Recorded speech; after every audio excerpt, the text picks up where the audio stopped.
He's so veiny. He's so veiny. Aloha, welcome to He's So Vaeni.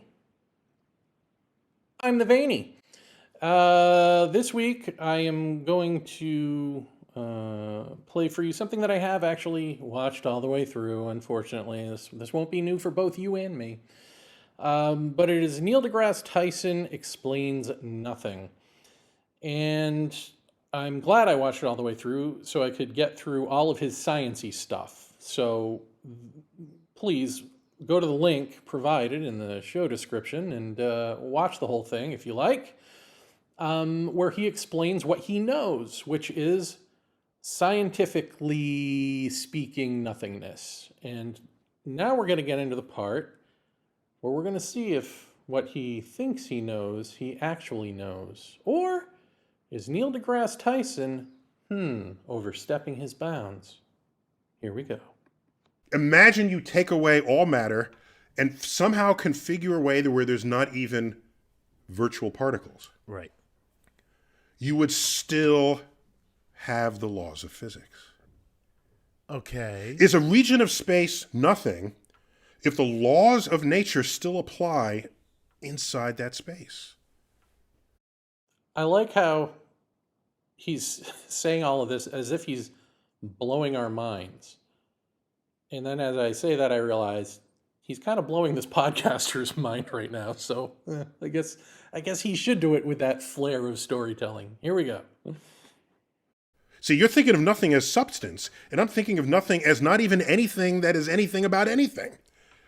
So if you systematically remove all laws of physics, all laws of nature, then you have a region of, I can't even call it space, because space is a thing. Space can bend according to Einstein relativity. That's a thing. The fabric of space. The fabric of space, no matter what's in it, will bend with or without virtual particles. It's still a thing. Right. Okay? So if I get rid of all particles, get rid of the very laws that describe nature, then there's not only not matter, there's not energy, there are no laws of physics, there is no time itself. Okay, so far I'm actually with him. So There you go. No time. Now, Chuck, put that in your box, open it, and now you have my permission to say there's nothing in the box. Right. There's nothing in the box. And what do we call that? I'm going to call it something, What? because it's the nothing that is something, which is nothing. You sound like a 12-year-old kid just rattling on. well, you know what, Neil? You sound like the college guy who is almost there but doesn't quite have it. So, and actually, Chuck here, in his childish way that you're making fun of, has it a little bit more. The nothing that is something, which is nothing. So here is truth version of nothingness. Nothingness is consciousness per se, or if you want to say spirit, if you want to say self-awareness, if you want to say ultimate intelligence. Let's stick with that one. Ultimate intelligence, meaning an intelligence or the intelligence in which all manifests. Kind of like a giant fish tank, and we're all the fish. Everything is the fish. But the analogy kind of fails because tank is also a thing. And we're talking about nothing. So nothingness is both completely nothing, which is unconscious, and it is all of consciousness and the contents of consciousness all at the same time.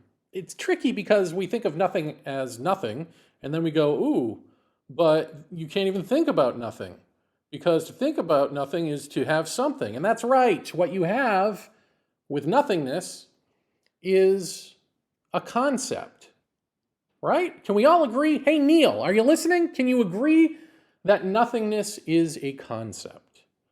But nothingness isn't just any old concept. It is the ultimate concept, because for nothingness to be the case, all things have to not be the case, including concepts. So here you have a concept that transcends and includes all concepts, but not just all concepts, all things. So essentially, if you take away all things, if you take away Neil deGrasse Tyson's big old brain, you still have a concept. Concepts exist in intelligence. Intelligence, Neil would say, exists in the brain. But here, again, you have a concept that exists when the brain does not. Therefore, you have intelligence that exists when the brain does not. So you could say, if you were naive, that you have consciousness prior to the brain, that this is proof of a God, right? A consciousness outside of the brain, except that consciousness isn't some God. That consciousness, let's just say you take away all things, you can't really take away all things. You can and you can't at the same time. This is why wise people and truth tellers get riddly, because you end up in this sort of paradox place where you're nothing, but that nothing is intelligence. And what is that intelligence doing? It's being. That is the base thing intelligence is doing, being.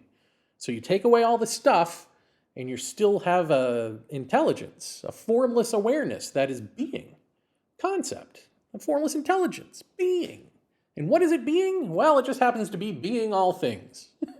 So all of time, all of the stuff, all of the particles, all of the big brains like Neil deGrasse Tyson and the childish laughy guys like Chuck here, all exist within intelligence per se. And I don't know how you argue that. But you can. I mean, people are going to argue it. The problem is that this isn't an argument. This is truth. This is the case. And this is, therefore, to be experienced as you, to be lived as you. In other words, if it's true, then I can explain it to you like this, right? Like a cold, hard fact of nothingness is a concept that exists prior to all things. Therefore, it's intelligence. We have intelligence prior to all things. What is intelligence doing? Intelligence is being. What is it being? All things. Therefore, we see that the element of time, where this is before all things, is an illusion. It contains the illusion of time. But also there is a sense of unconsciousness that is equally true. And so nothingness is also that. It is the unconscious, it is the no of no thing, and it is the thing of no thing. It is all of. That does you no good in real life, to just know that, or debate it, or say, oh, that's farcical. It is either true or it is not true. If it is true, it is you. If it's true, it is you, because you are one of those so-called things that exists, that manifests within nothingness, consciousness per se. So if it is true, then it is to be experienced. How are you going to experience nothingness? You can't, right?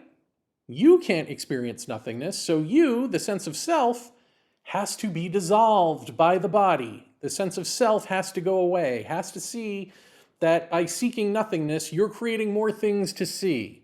Well, just like the physicist here who keeps seeing more and more particles, virtual particles now, that just sort of come into existence. Well, of course, because you can't see nothingness. So you're literally going to, by the act of looking, invent something to see, which I submit to you is probably why, particles at their fundamental level there seem to react to the observer effect, right? Because in some sense, you're projecting them at that level, because you have to have something to see. And then a New Ager takes this and goes, look, we create our own reality. And it's like, oh, no, stop.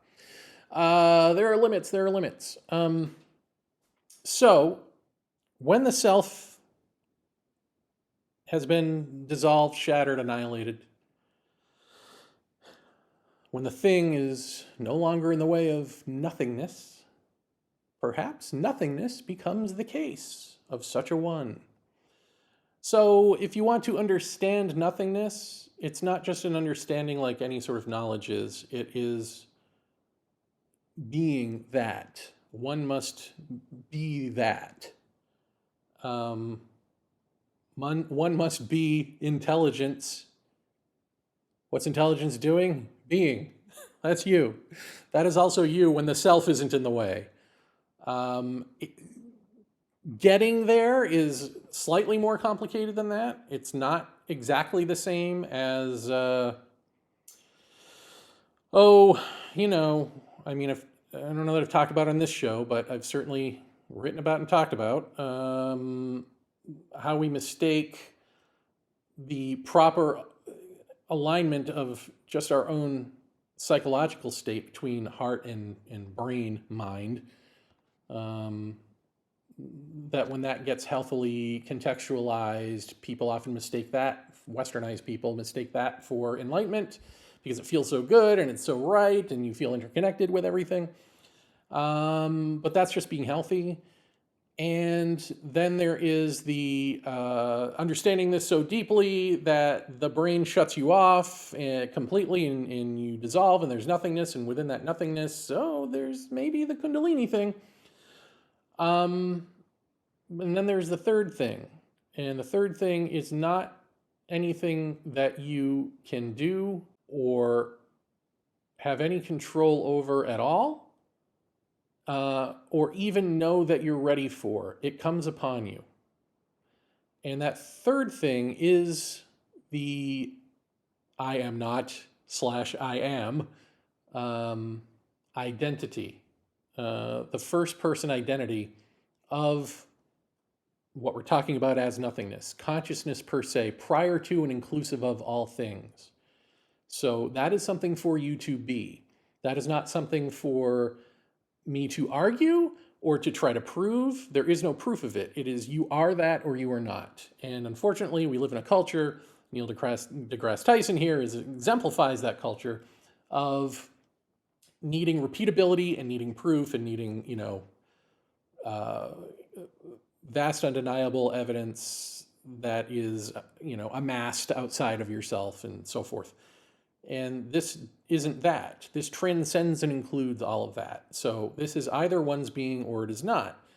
I can tell you the truth and we can argue about it till we're blue in the face, or agree about it till we're blue in the face. I can start a cult about it and, won't that be fun? But none of that is relevant, this is just how we react to truth in the face of what it means, which is our annihilation, our lack of control, full stop. So you want to know nothingness, Neil? You have to be it in air quotes. I'm just going to see if this video has anything else for us. There's nothing that's something. I think it's something that's nothing. So it's just something it. That's pretty intense to think about, though, because where you got me is because no laws of physics, now you can't even have time. Now there really is no thing there at all. Correct. Except for a concept, which implies intelligence. Here comes the existential crisis for the scientists. Ting! And, you could take this one step higher and say, the fact that I can describe it as being nothing has given meaning to the thing, allowing me to say that it's not nothing.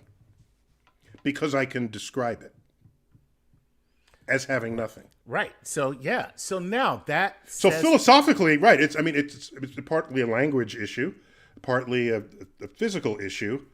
What does it mean to be able to describe something at all that is nothing? That means you've described something that is a thing. Right. Now let me say, let's not even have anything that you can describe. Right. Now you got nothing. Now you got nothing. And what do you call that? See? Because you can't call it nothing. That's the No, point. that's the whole point. You can't call it anything because then can't call it you've just anything. contained it. Right. You've just turned it into a thing that's a thing. You can't call it anything for the very same reason that what I'm talking about can't enlighten you, can't bring you to that state of being, because all of these are thought constructs, right? So just as the physicist looks and sees more and more particles and all of that, when we describe truth or describe our authentic whole state, let's just put it that way, that's what enlightenment is, really, is just being the whole full expression of, period, whole expression of, that the more we talk about it, the more that's creating thought constructs, and those thoughts are in the way. It cannot be contained by thought. It cannot be described in such a way that it gives you an effect, or the effect. I mean, I can give you other effects maybe, but it can't be described in that description, voila, wake you up. It's something that you've got to deal with on your own. But it needs to be pointed out for you to know that there is something to deal with on your own, to name it in the first place. The naming it is not the medicine, and neither is the plant medicine, unfortunately. The medicine is you understanding this so thoroughly that the body gives you up completely. No trace of you. So that's it. And it is fractally the same, again, as a physicist looking at physical particles, which are then waves, and then they're particle waves, and then they react to us, and then they're virtual. Who knows? They're entangled, whatever, all that fun, kooky stuff. There's going to be more fun, kooky circus stuff to see the more you look, because you can't see nothing. And it's the same way. The more we talk about nothing, the more we're creating something out of words. And this isn't in the realm of words or thought. It is consciousness prior to and inclusive of the thinker, prior to and inclusive of thought, prior to and inclusive of brains, prior to and inclusive of universe at large. Now go be that. He's so